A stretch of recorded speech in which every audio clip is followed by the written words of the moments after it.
Welcome, everybody, to Dynamite Download, your home for all positive coverage on All Elite Wrestling. You got your co-host. I'm joined by my guy, SPD, and I'm your boy, Crayfish. And I'm going to tell you, we are going to be all smiles tonight because we are joined by one of my absolute personal favorites, one of the best heels in all of AEW, particularly over this course of 2021. My guy, the one, the only, QT Marshall, ladies and gentlemen. QT, thank you so much for joining us. No, I appreciate you guys having me on. I'm excited. Absolutely, man. QT, we're going to get into, some of your great heel work over the course of this year. But for those fans out there that don't know, you haven't always been a heel, man. I've been preaching it to anybody who will listen. Honestly, QT Marshall is the working man's hero. This is a guy who has never handed anything, who worked and scratched and clawed, just a guy from Jersey who's chasing a dream. And I feel like your story is something that doesn't get heard enough by the common fan. Tell us a little bit before we get into all the great stuff that you've been able to produce for us over the course of this year. Tell us a little bit about who you are before you got to AEW. Who is QT Marshall? It's a kid with a dream, right? I mean, I'm 36 now, so I'm not a child anymore. But I always say when you're growing up, your parents ask you to just work hard and be whatever you want to be when you grow up. And now as an adult, I realize that meant be a doctor, go to school, get a degree, the whole deal. I took them seriously, and, I wanted to be a wrestler. So I figured out that there were wrestling schools and there were, all these things. And at the age of 18, I went to a wrestling school. It's the only thing I've ever wanted to do in my life. With that being said, I've always had great side jobs, whether it be working in restaurants or, waiting tables, bartending, whatever it could be, and make sure that I was never, looked at from my parents in a way of like, here's my son, he's a loser. He's not, he doesn't have a job. He's living on the couch. I moved out at the age of 19. You know what I mean? I had my first apartment and I paid for it on my own. I wasn't getting help because we didn't come from the greatest family when it came to money. But we came from the absolute best family when it came to support. Dad never missed a baseball game. Neither did my mom. However we made it work, we made it work. If there was something I wanted somehow, some way, whether it was my mom bartending or my dad picking up side jobs, like I always got everything I wanted. So I was never left out in a community where everybody was from a family that was pretty well off. Right. Mm-hmm. So it just taught me those values. Like, hey, no one's going to hand you anything. You really have to just take what you can get. And at the same time, if you believe in yourself and you believe that it can be attained, just go for it. What's the worst that's going to happen? You're going to be in the same place you are now. So that's why I think over my life, when I was 12 years old, I always said I wanted to be a wrestler, and there was this girl that I wanted to marry, and I have the girl, and I'm a wrestler. Wow. So it works out, People thought I was crazy then, and they probably still think I'm crazy now until they turn on Dynamite and see me on TV, and then I get those texts like, oh, my God, you did it, So you're living the dream. Living the dream, 100%. And going back to what you're saying, a lot of people don't know that stuff because I don't know if it's the popular story to tell. And we already have so many of those stories on TV. Oh, it's my dream. And that's great. It should be everyone's dream to be a wrestler. Else don't be there. You know what I mean? Like, so I always say like, there can only be one best wrestler in the best at what they do. Right. Mm-hmm. There can only be one, former football player. It's so many. So I don't want to sell that as my gimmick, but at the end of the day, my real story does connect with a lot of people because Absolutely. It is about struggle. It is about, just being persistent and, having people tell you it's not going to happen. It's not going to happen. And you know what? And it didn't happen for a very long time. And then looking in the mirror and trying to figure out why it didn't happen. What did I do wrong? Without blaming everybody else. Maybe it was me. Maybe it was the idea that I let people get in my head, or I told the wrong thing to the wrong person, or, and over time you learn all of these things. And I've learned, as my trainer, Bubba Ray Dudley would say, you eat a crap sandwich once in a while, and you have to know when to eat it and when to give it back. Sure. And now I'm at the point that I'm never going to eat one. No, I'm just kidding. I'm at the point where You've I don't earned want to it, eat them, QT. but again, if I have to, because it's better for my career, it's better for my life overall, I'm still going to do it, right? You have to be able to humble yourself at certain points. And because I live that way, and that's what I used to say when I worked at Disney World, when I was waiting tables, right?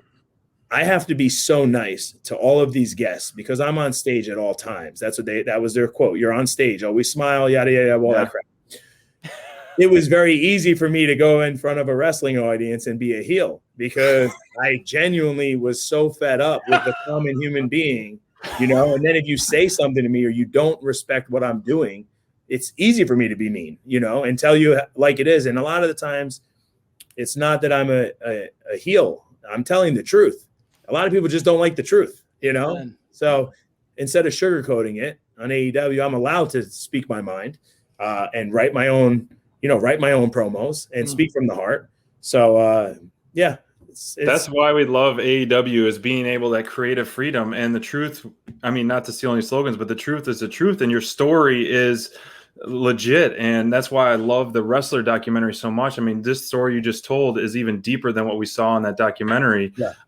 And I'm a sucker for like the behind the scenes, and I love watching the peaks and valleys and just hearing you talk about those peaks and valleys and seeing it on that documentary. It was really happy ending at the way, but there's so much left to the story. Okay. Now, what's it like looking back at that documentary that was released just a few short years ago to where you are in AEW today on national TV? Yeah, it's wild, man. The story about how that documentary even came to be, I'm just friends with the director. I'm friends with his brother. And he was just like, hey, can my brother make a documentary about wrestling? He was supposed to wrestle. And then he saw I had a match with Damian Priest at the Monster Factory.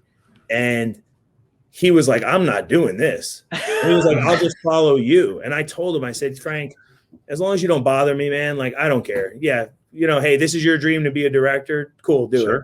And then in the midst of it, all of these other things happen. And he was like, man, I think we have a really good story here. And I was like, cool. I'm glad you're happy because this is the worst time of my life. Great. And professionally, at least, right? So then he, and then he just started shopping it around. And I remember when we went to Comic-Con in San Diego and they announced the winner and it was us. And I was thinking, because the whole time I'm thinking like, how am I going to pretend that I thought we even have a chance? Right. You know what I mean? Because I did look at it from a technical aspect, and there were some technical issues with it and sound and this. And I mean, they're a bunch of right out of college kids, right? So it's not going to be perfect. But I also think that's what made it so great too. So with that being said, when they announced us as the winner, I went to all the judges privately and I just asked them, why did we win? Right? What was the idea? And I remember one of them said, it's not about wrestling. This is a story about a dream coming true or pursuing your dreams. And everyone can relate to it. Everybody's wanted a job at some point in their life and have been told no and trying to figure out how to get there. And we all felt it. And the moment that I was at the dinner table with my wife, who was my girlfriend at the time, and my mother, and they're just, double teaming me about how it's not working out. And I remember literally thinking like, who cares? I'm not asking you for money. Like, who gives a crap? Like, let me do what I want to do. If I want to wrestle on the weekends and work in the restaurant during the week or whatever I was doing, selling tools at the time, like, who gives a crap? Yeah. I'm going to do what I want to do, And I've always been like that. And my mom, she always has this saying when she'll tell me her advice and then she'll say, you know what? You're in a much better position than I'm in. And this is even before wrestling took off. Like, I've always been in a decent position financially because I always never wanted to be the broke person, right? So I just remember thinking like, and she would say, hey, this is my advice, but you've never made a bad decision in your life. So do whatever you feel is best. And I did. And, that's why I'm here today doing this. I love that scene in the documentary. It is tough. And I know what it's like having parents and, a spouse saying one thing. That tag team is tough, but to follow your dream, follow your heart, even after the constant, letdowns or the constant knockdowns, you're getting back up time and time and time again. It's not how many times you get knocked down, it's how many times you get back up. And you've gotten back up every single time and then some, and you're climbing to the top of the mountain. So this story is definitely far, far from over. And there's so much ahead, with the factory and what you're doing behind the scenes and in front or, on camera. Do you ever see a part 2 to the documentary coming? Do you think that's a possibility? We joke about it all the time. That's why we did back in the day when AEW first started, we did like the undeniable or undesirable to undeniable with me, where we kind of told the ending of the story a little bit. Mm-hmm. I think people are watching it now. So to kind of show the behind the scenes, like I'm an open book, as long as it's not something I'm going to lose my job over. Like, I don't mind telling people what I do. Like, it's okay. Because at the end of the day as well, yeah, I work really hard behind the scenes, and yes, I'm in with all the people I'm in with, but that doesn't mean I'm sitting back there politicking for stuff. Right. Like, if I was, I would be wrestling for the world title every week. You know what I mean? Like, of course. I just take what I'm given. I try to do the absolute best I can. And when the factory thing was brought up, the idea was obviously not to push me. It was to push the other guys, right? But they're all unknown. And I had a story.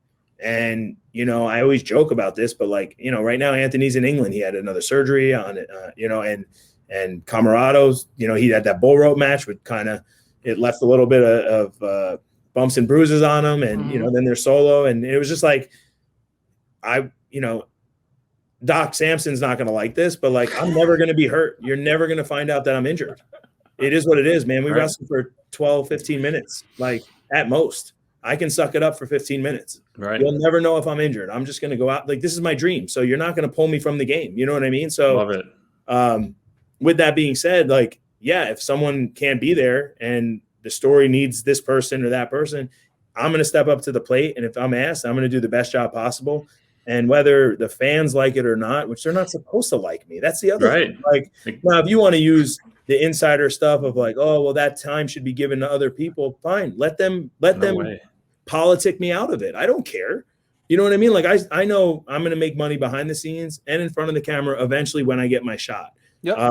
But I'm never going to stab anyone in the back. I'm not going to politic for my spot because I want it to be earned. And I also I'm too busy to deal with that. The drama. You know what I mean? Like, it's not worth it to me. If I'm asked, I give my opinion.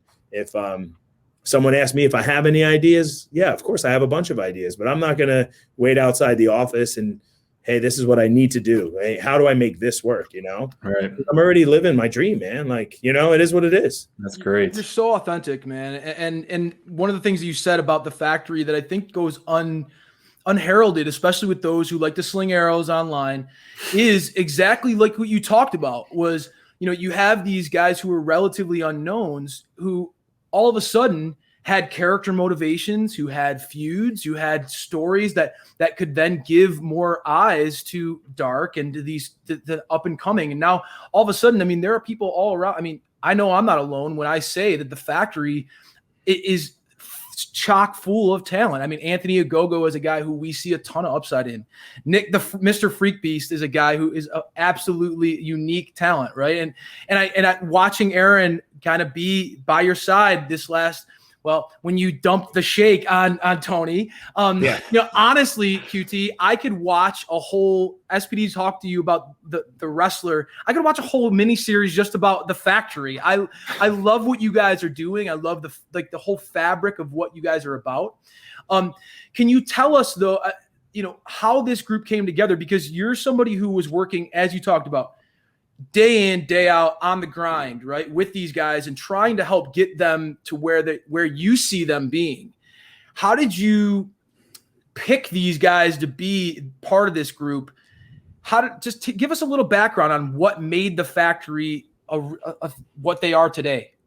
Yeah, so a lot of it was, basically, let's put it this way, Tony's idea.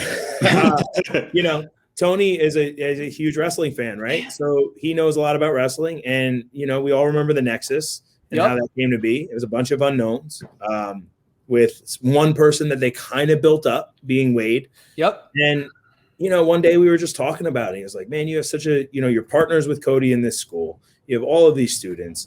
Like, who are your top students?" We had already signed Anthony, and I was training him anyway. Mm-hmm. We were training him, and he was really putting in the work. And he has a lot of, like you said, a lot of upside to him. Camarado had just gotten released from WWE, from NXT, for whatever reason they did that. And I've known him for such a long time. I mean, he's in the wrestler movie. Yeah, I love seeing that part. So I had brought him in as an extra, and he impressed because he did it. He does what he does, and so those were the two. The third one was the hard one. It was, and the reason being is I helped train Camarado originally with a go-go. So that was our underlying thing. Like, let me find people that I've trained. I had a bunch of other people that I thought could be in it. But Solo was somebody that we were high on. We just didn't know what to do with him. And he's already, I don't have to teach him. Now, he did invest in himself, and he flew himself here to Atlanta for a whole month. He lived in an Airbnb, and he trained every night, and we worked on promos, and he was somebody, he wanted it. You know what I mean? And it was like, you can't, at the end of the day, after you see that much persistence, right? You're like, you know what? Throw him a bone. Let's see what he could do. And I don't have to worry about him getting in the ring and not being able to perform. He knows how to wrestle. We just had to make people care about him in the right or wrong way. And, so that was kind of, I remember Tony mentioning him, and I said, well, I didn't train him. And he said, well, yeah, he did. For a month you did. So maybe you're the key to success. Maybe they come to you and you're the one that opens the door for them and blah, blah, blah, blah, blah. And I said, hey, I love that idea. How do you think we go about it? And, obviously the things worked out the way they did. And, going back to what I said about what the group was for, you don't think I wanted to wrestle Cody at Double or Nothing? Like, the selfish me would have loved to be at that pay-per-view. Yeah. In the middle of the ring against Cody Rhodes. But that's not what it was for, right? And I knew that going in. And I think that's why the factory does work, is they legitimately listen to my ideas, and they know I'm coming from a place that is to help them. And at the same time, if it's not to help them for whatever reason, whatever story we're going with or whatever it is, I tell them, hey guys, I'm going to be selfish on this one. Like, this is for me. But the more I can do here, the more it gets us better and over and blah, blah, blah, blah, blah. And I'm just honest with them. And we don't have each other trying to, go behind each other's backs and pitch ideas and all this stuff. So last night, you'll see it on Monday on Elevation. It's Camarado and Solo teaming, and I'm on commentary. All right. Ooh. I still have yet to wrestle in front of 7,000 people. Like, you don't think I wanted to go out there and wrestle?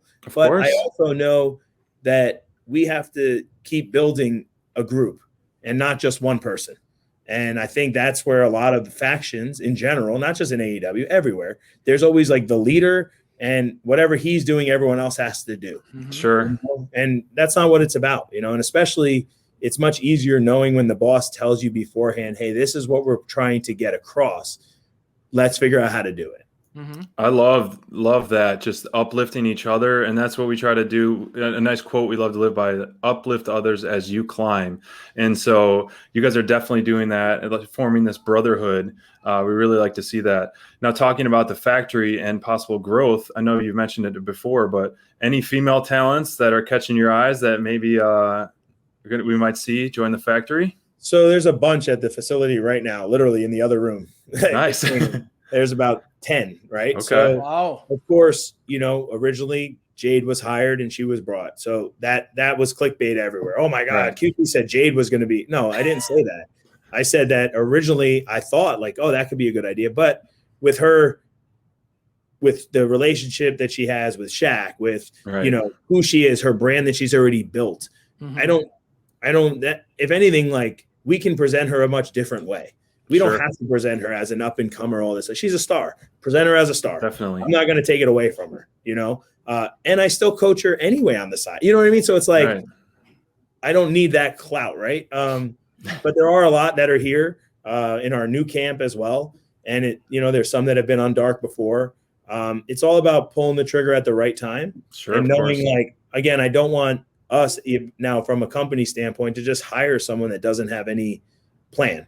Right. Then you just, one, it's not my money, so I can't make that decision anyway. And two, I know what it's like to be at TV and not wrestle. Luckily, I have the behind the scenes where I'm busy and stuff, but I can't imagine going to TV and just sitting around all day and doing nothing. Which is why we try to like get away from that, which is why sometimes Dark is 25 matches long. Like, we want everyone to work.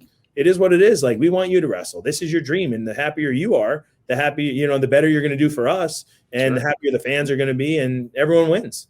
Team effort. It's so true too. I mean, like, you talk a lot about recognizing and connecting with what it's like to feel on the outside looking in. And just so much of what you talk about, QT, is really evident of a guy who remembers where he came from, remembers the struggle, and wants to try to pay that forward. I really admire the behind the scenes, the thoughtfulness that you have with your approach. Yeah, go ahead. Well, with that being said, this is going to sound terrible, but I'm going to say it. I am not worried about my spot. Whether I have a spot or not, I'm not worried about it. Yep. I literally, still to this day, when we're not on the road, I'm training. I'm in the ring. I'm working on stuff. I'm keeping my body ready, because you never know when the call is going to come. And I think a lot of others, not in AEW, just in general, right? Everyone's always worried about that kind of stuff. Right. So they can't worry about lifting other people up because they have to worry about themselves. And honestly, it is a detriment to me as well, where sometimes I miss out on things because I am worried about being seen as that person, because I never liked that person. I never liked going to the indie show and seeing the 47-year-old guy that's friends with the promoter in the main event, knowing that I'm going to get a better reaction because it is what it is, right? That's why I've always rubbed people the wrong way, and I'm okay with it. I don't mind. I'm not here to make a lot of friends, I'm here to live out my dream, but I'm also going to do it the right way. And I'm not going to, I'm not going to create enemies by stabbing people in the back and talking behind their backs. I obviously have to talk about a lot of people, but I'm never going to say anything that I will never say to their face. And if they don't like what I say to their face, that's on them. It is what it is, because, at the end of the day, I loved when Cody told me, hey, if you want to wrestle, these are what things that you have to do. You have to tell people you want to wrestle. You have to do this. You have to do that. This isn't, you said you wanted to be a producer. We gave you a job as all these things. And as much as it wasn't great to hear it, I'd rather you just tell me the truth. Hey, how do I want to be world champion? Well, you have to do this. Okay, sure. Great. At least I know. Give it to me straight, right? Okay. Absolutely. It's never going to happen. Cool. I just don't want to be in, oh my God, what's going to, you know what I mean? So it's just the way I think, and it's not very popular, but it is what it is. When you're focused on working and grinding and you keeping busy, a lot of the time you find you don't have the time for the drama and for all that extra stuff, right? And that is so evident in your personality. And hey, man, it's no wonder why you respect that truth when it's given back to you, because that's one of the things that SPD and I talk about all the time. You just have that mentality. You're a truth teller, man. Rub people the wrong way or not doesn't really seem to matter. It's just about being honest and authentic. And that's what I respect about you. I love that about you, QT. That said, right, you mentioned Cody a few times. We have to acknowledge the elephant in the room. This was always about the war. Sure. I remember you talked about that. This battle between the factory and Cody was all about the war. Give us a little insight as what your mentality is right now going forward. Are you? I know you're somebody who looks forward. What's next for QT Marshall and the factory? Is this war with Cody over, or do you have next things in mind? What are your goals as the leader of this faction? I think someone asked me that today on Twitter. I just want to keep winning, right? Keep trying to rack up as many wins as we can, and put ourselves in position to kind of change the perception of who we are. I think I've kind of graduated from just being Cody's friend, right? Definitely. And I think having really good matches and an AEW wins and losses are what matter, right? But at the same time, it's also about the fans trusting what you're doing and making, hey, no one wants to be taken advantage of while we're watching the episode or the show. And so that's my biggest thing is I just genuinely want people to know that, okay, hey, I might not be the most entertaining when I'm out there, right? I get that a lot. Oh, has no charisma. Sure. Whatever you want to say, man. I'm also going to tell you that you're not going to see me out there making a mockery of what we do. You know what I mean? And not that anyone in AEW, just in general, that's always been my mentality. Wrestling was never always the popular thing once the Attitude Era ended. So I don't want to, it's bad enough, right? That, we're out there dressed the way we're dressed and we're In doing your underwear, right? Yeah. So I'd rather not make a mockery of it. I'd rather have fun with it and treat it the right way and all that stuff. And that's I think why, like, Cody and I, knowing that we have this school together, we never trained together. You know what I mean? Like, we teach, but we've never trained in the ring. Like, oh, let's do this. And we just went out there and had matches because we're both professional wrestlers. And to me, there's nothing better than that. Now, he's obviously got his hands full with, Malachi, who just came in. So I'm going to let them do their thing. And, Yes. I have next week going up what you said about me being snubbed last night. That wasn't something that I had spoken about. And I said, I think it's best if we save it for next week. One, the show is extremely loaded. Right. Mm-hmm. Because I do know that because helping out with the backstage stuff. Two, his son's going to be there. And I said, you know what, we can make this a lot better. Oh, man. So, we had one of the stage hands pass the note to him in the middle of the show and he read it. And, so I'm excited. We'll see how that goes. What is left to happen, I don't know. I just hope to continue to get to wrestle and keep my job behind the scenes. And I always say, like, I work extremely hard behind the scenes to keep my job wrestling, because I don't ever want to get where it looks like, oh, you know what? He's really focusing on wrestling. Let's take the other stuff away. Cause I enjoy the other stuff too. You're a busy man behind the scenes. That is for sure. We can't wait for what's in store of the factory. Like we've said all along, we are huge supporters of what you guys are doing. An outstanding faction, and the sky is definitely the limit. Some of our favorite promos you did were the almost Soprano style segments to the therapist. Crayfish's favorite show of all time. I love that. We want more of those. Those are absolutely home runs. Please give us more of those. Okay. Yeah. Those ideas were those. That was fun for me. I mean, I was just telling the truth. That's the other thing too. Like, Cody, he's got a lot of stuff that you can talk about, but at the same time, like, I say them from a jealous perspective, right? Because that's my character. And honestly, I am envious of some of the stuff he has. Like, I'd love to be a multimillionaire. You know what I mean? I'd love my own tour bus. With that being said, fans that are going to hate on him for that, like, that's absurd. Like, just go work harder, like, whatever, you know what I mean? And of course, that's what the story we were telling. I am envious and jealous of him. So I'm going to try to take his spot.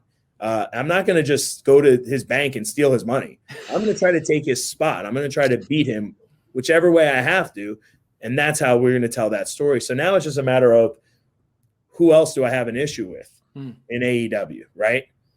And so we got to figure it all out. Right now we're just getting the reps in and, Shivani, I didn't like the way he spoke to me that night. I don't blame you. The disrespect that you get. And I knew he was going to go into how I lost, and I didn't want to hear it. So I just cut him off, and at the end of the day, Solo was drinking his protein shake. I thought it'd be the opportunity. I knew what was he going to do? Fight me? Right. At the end of the day.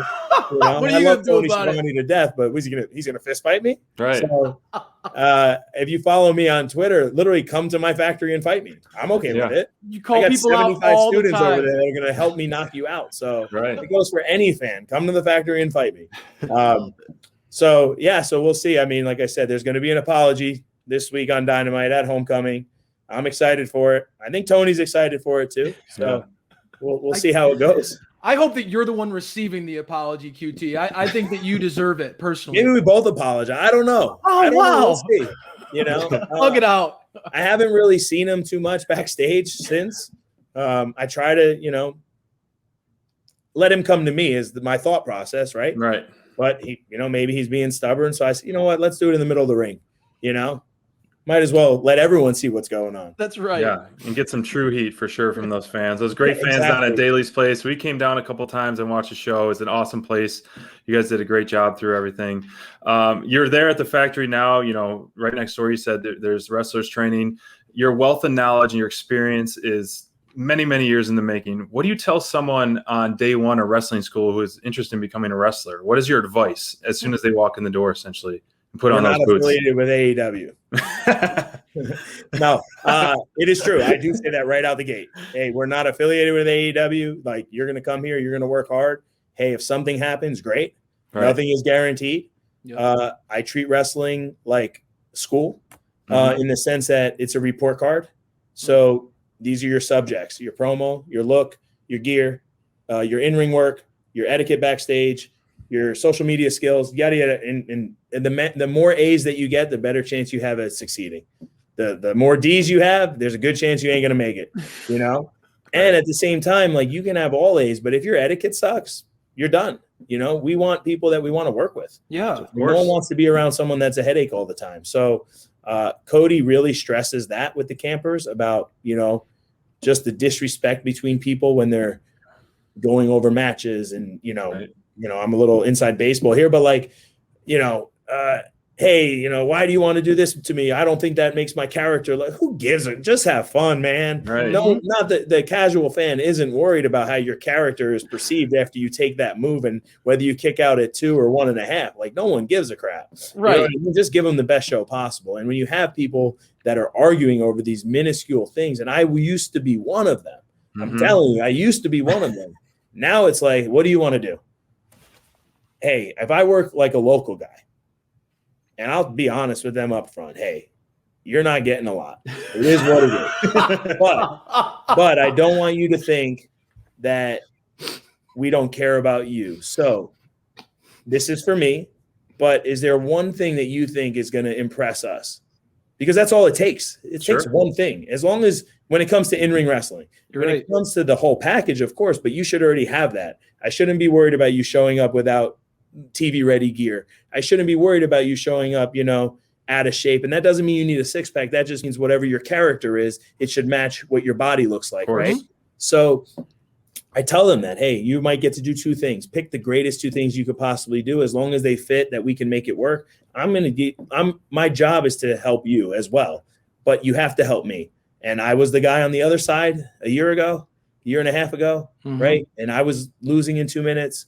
And if you push through that, you can come to the other side. You just have to know that. And it's much easier than someone telling me what they want to do than me going to someone else and then having them deliver the message and yada, yada. It's just, you know, and people get mad all the time. Oh, QT's mean. Sure, whatever. I just took your, you know, I'm in the middle of getting ready to wrestle Cody Rhodes and I let you beat me up for 2 minutes. Like, am I really mean? You know what I mean? Maybe you didn't get to do your double Canadian destroyer, but at the same time, like, I sold for you. Right. And you've never been seen before. So, like, you just have to look at it certain ways. So, you know, again, it's not very popular, but at least I'm honest. You ain't ever going to get mad at me for lying to you, you know? No. And QT, I think that there's a need for that, right? In a pro wrestling locker room and truly any upstart business. I mean, you've been part of this from the get-go.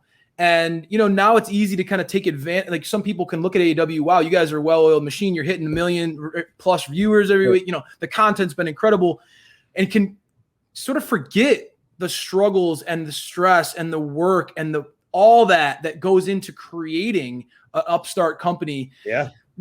We've had the blessing of being able to talk to a couple other talents in AEW, and universally across the board, everybody talks about the backstage environment, QT, and you mentioned it on you mentioned your Q&A on Twitter.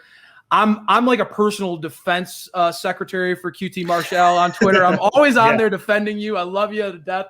And I noticed your Q&A, you talked a little bit about, you know, how you have so many vets in AEW and obviously great youth in AEW too, but a lot of veterans who kind of keep the creative process flowing in a mature way. It's not like, let's sit down and take notes on everything.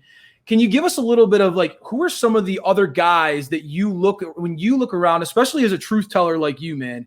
Who are some other names in AEW that you see or who are emerging as, obviously, we know the Jerichos and things like that, but who are emerging as guys who you could see becoming those locker room leaders as AEW moves forward?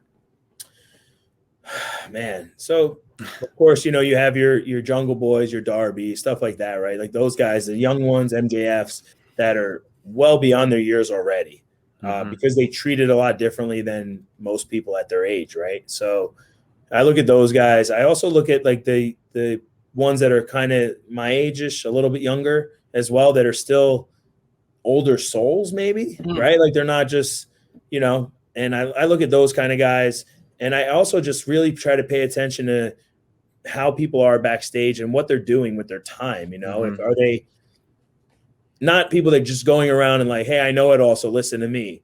But it's also like just being available and sitting down and watching other things. And then, hey, did you happen to see that? Or, hey, what'd you think? Or, obviously there's always going to be cliques and people coming from the same schools and this, that, and the other. And then you have guys that are just back there, like I always say, like Jake Roberts and, Tully Blanchard. And it's like, I have a great relationship with Tully, like probably a better relationship than maybe some in the Pinnacle. Like it is what it is, behind the scenes. One, because I was the first person to ever interact with him besides Cody, when it came time to do business. Also, he sees what I go through and, he respects it. And at the same time, like I want to learn as much as I can. And why wouldn't I learn from those guys that they legitimately drew money? You know what I mean? Like money, not, listen, we all make great money now, but there's a lot of other factors into play, So, like I said, he's someone that I always go to with stuff. And sometimes he'll give me advice and I don't use it either. Like I'll just do what I was going to do anyway. And I'll tell him, like, hey, I'll be honest with you. I'm going to try this. If it doesn't work, hey, I will be the first one to come back and say, hey, that didn't work, But at the same time, don't tell me exactly how to do stuff because I want to learn. And it's easy for you just tell me do X, Y, and Z. I'm just going to go do X, Y, and Z. And if it works, cool. But at the same time, like that's not fun. What's fun is like me telling you my ideas and you looking at me like I have 30 heads. And then I go out there and do it. And then sometimes it works. It's like, man, that cartwheel flip thing you did that I thought was ridiculous made the whole place go nuts. And I'm like, well, if it's the only thing they saw, you know what I mean? Right. And getting my butt kicked, So yeah, it's a great atmosphere backstage. It really is. But we have just a lot of fun. It's just a bunch of people like again, living their dream. And it starts with Tony. This is his dream, was owning a wrestling company. So, it starts at the top. I love it. And to become a millionaire off of wrestling. You know what I mean? It was just to run a wrestling show. Right. So, and he's running a great one. Yeah. And we see the passion he has. And, we all just try to give him our absolute best. That's great leadership. I mean, starting from the top, you want to strive as a whole, as a team, because as AEW, that's like we talked about, the common theme that we hear from others is you guys are a team uplifting others. It's not someone trying to get the top spot, the behind the scenes politics. It seems like AEW genuinely just cares overall as a success overall, no individual big heads. And you guys are handpicking these superstars joining, every single week. It seems like more and more are joining. Your roster is so deep. It's such a fun time to be an AEW fan, man. Yeah. It's great stuff. It's cool. And again, it's one of those things that I welcome everybody because, hey, what's the worst that's going to happen? I'm not going to get a spot on TV. Okay. I got to work harder then.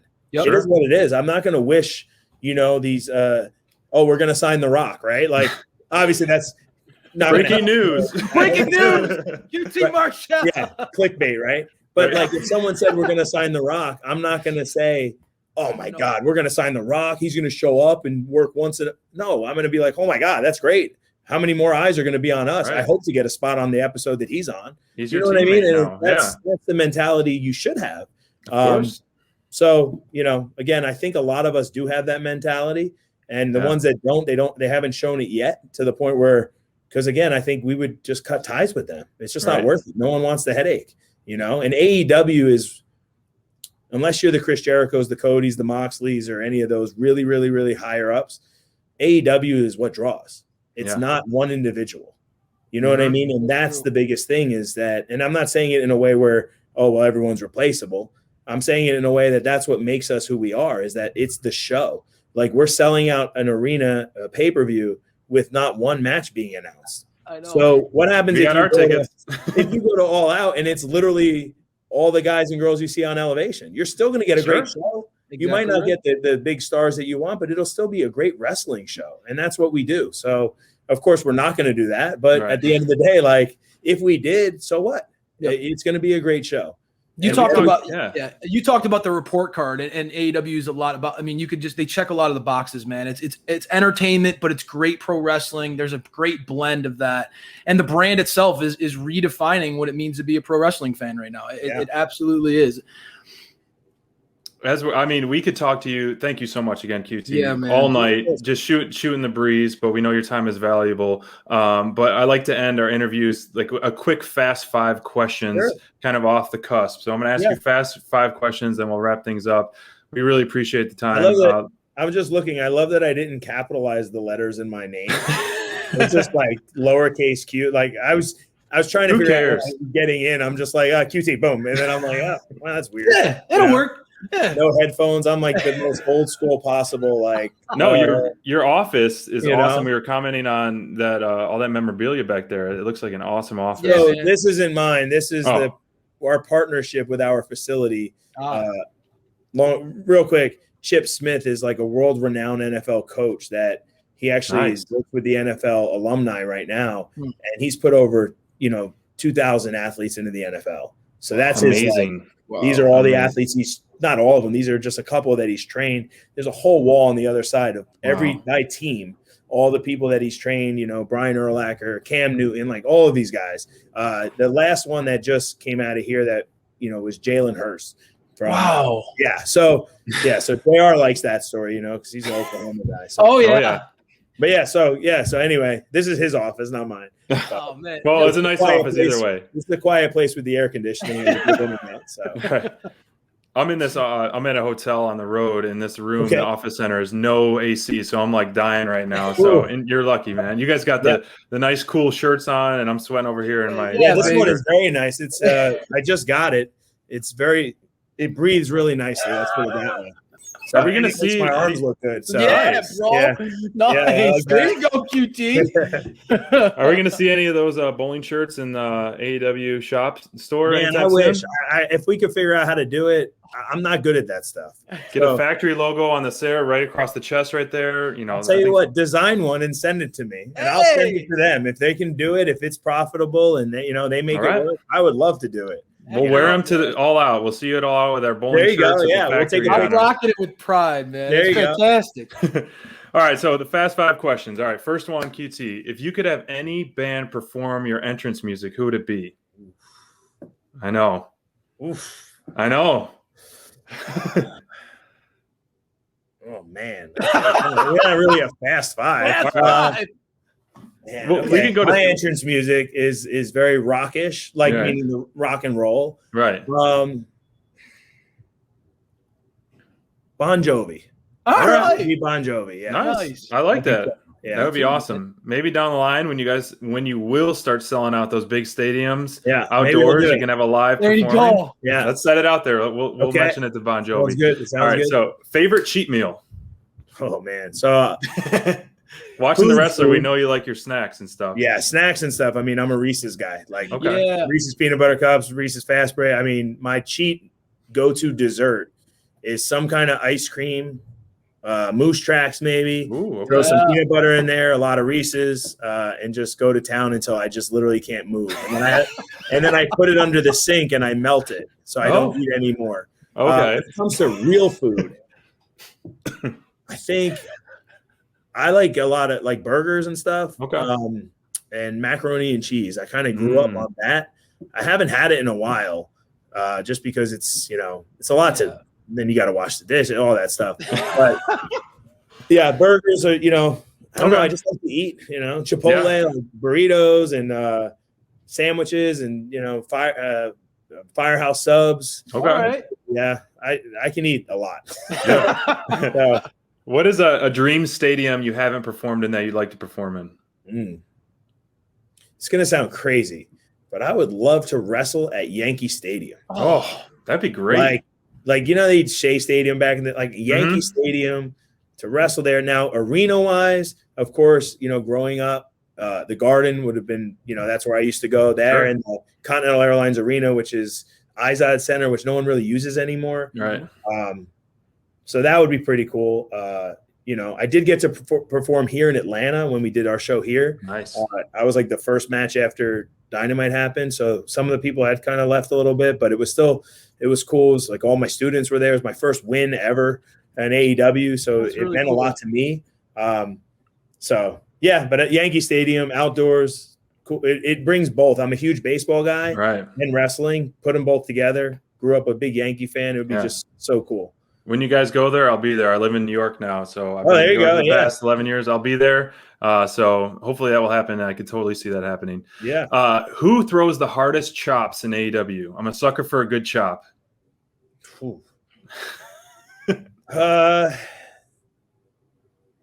Penta.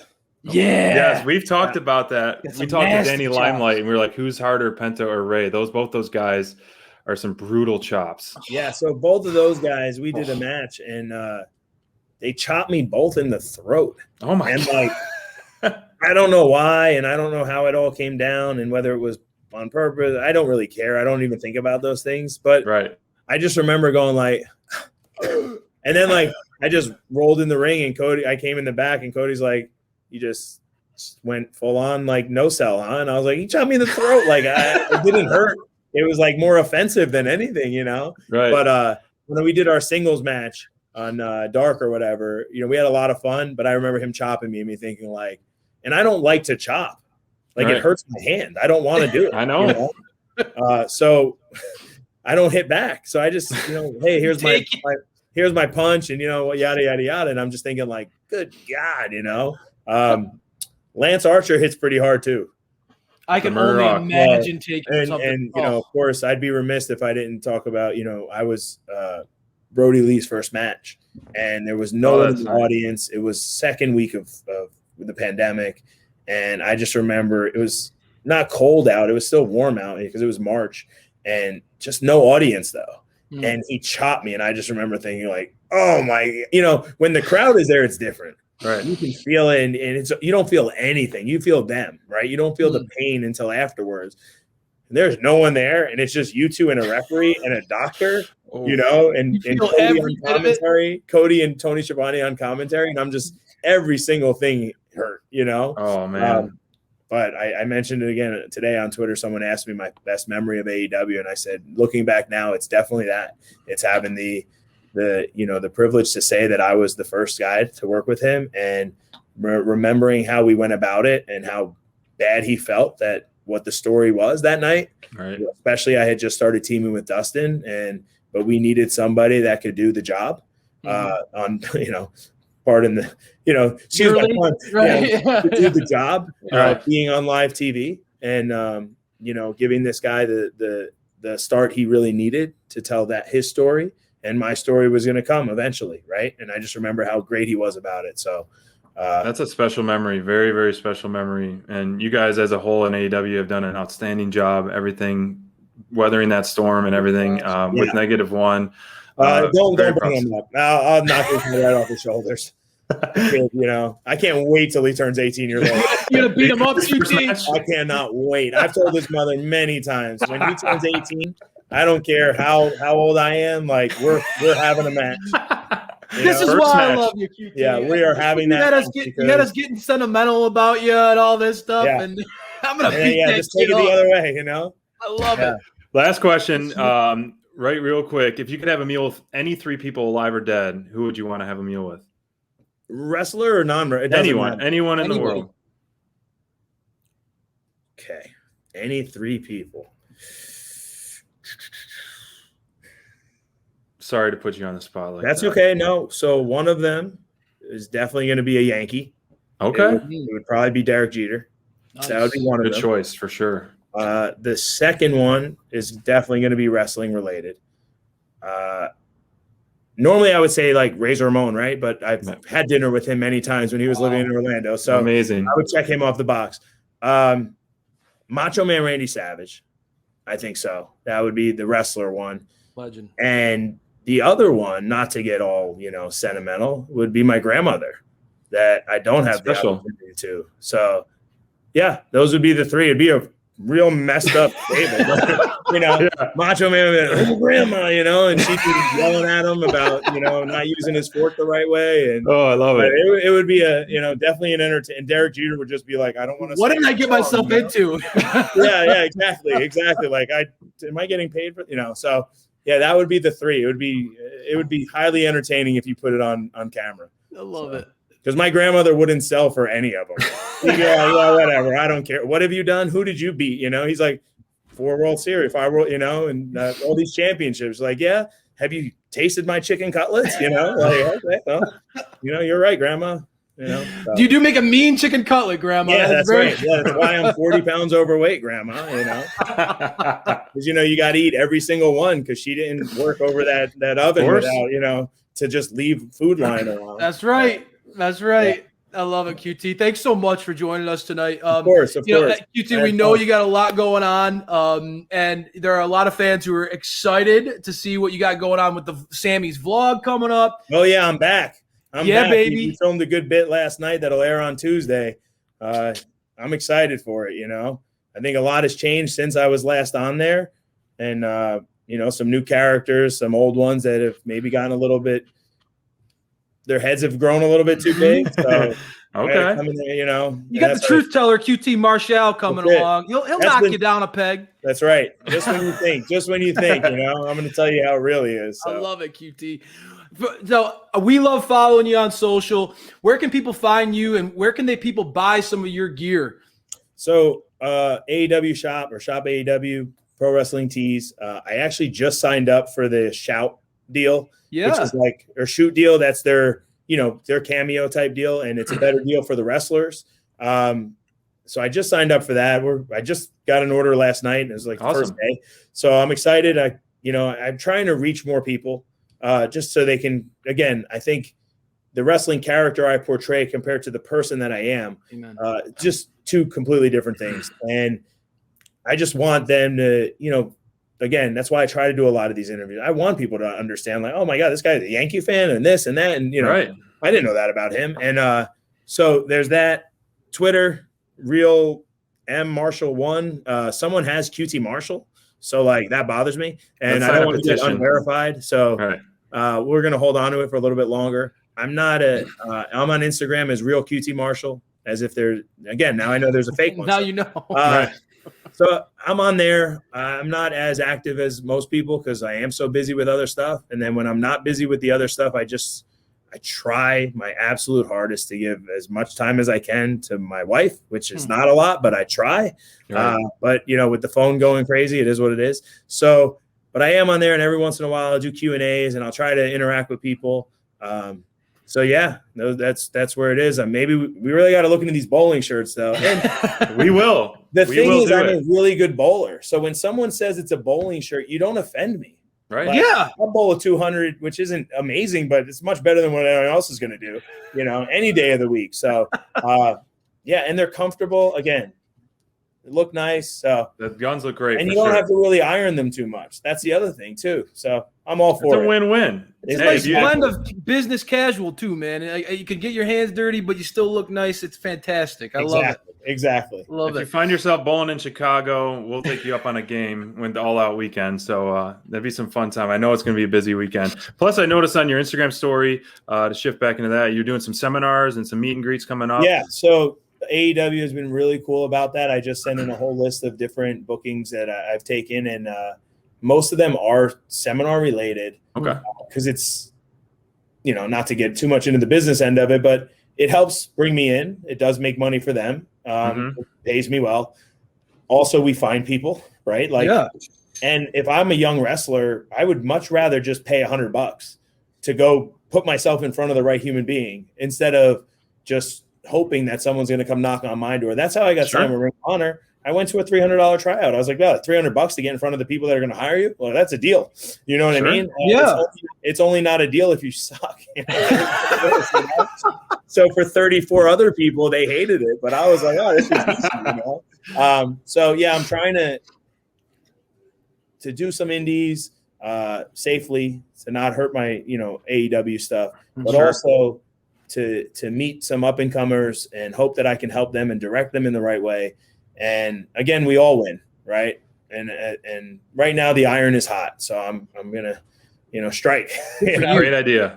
Yeah, and now that the world's opening back up, you know, hopefully everything's going well. So I'm just gonna take advantage of it as much as I can. Great, man. Thank you so much, man. It's been an absolute pleasure, and we're huge fans, like said. So much love and respect for you, QT. We could talk to you for hours. We would love to, but we know you're a busy man. So thanks so much. Yeah, you got it, guys. Thank you very much.